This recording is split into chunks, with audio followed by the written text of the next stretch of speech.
Hello and welcome to Let's Talk Spoop Books. Today, we're going to talk about A Stir of Echoes by Richard Matheson.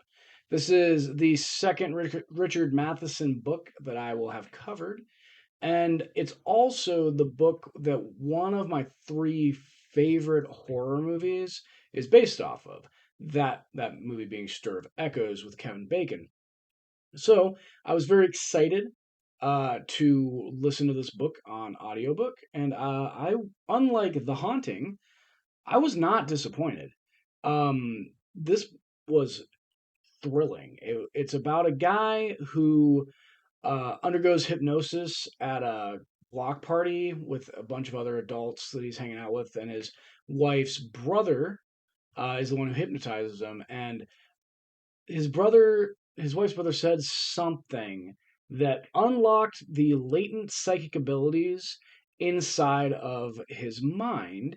And the first thing he does is he can't sleep. So he goes into the living room and he sees a ghost.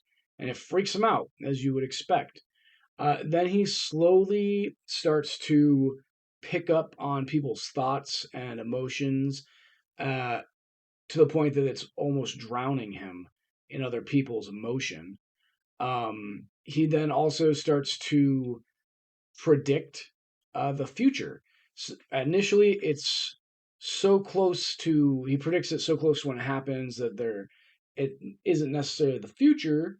It could just be, current cognition, as opposed to precognition or postcognition. Uh, but then it becomes very clear that he is seeing things before they happen. And throughout this whole thing, while he's experiencing all this, he's trying to figure out why there's a ghost in his house. And eventually, he figures it out. I don't want to spoil the ending, but I did not see the ending coming. It is different from the movie. There are a lot of things in the movie you can see the inspiration from the book, but there's some differences. His wife's sister is the one who hypnotizes him.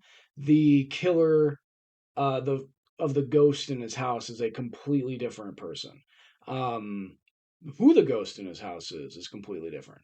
And they took some scenes from the books and kind of made them more important to the story, whereas they were kind of just one-off events to kind of show the powers that Tom, that's his name, is starting to experience. I thoroughly enjoyed this book. I strongly recommend it. It was gripping. It would have been a page turner if I was physically reading it. And it makes me want to watch the movie again. Uh, yeah. So please let me know what you think. If you've read it and you loved it, if you read it and you hated it, why on either side. Please think about liking, subscribing, donating, all that stuff. We're trying to get up to 5,000 subscribers by the end of the year. Hopefully we do it. And yeah. Okay, thanks. Bye.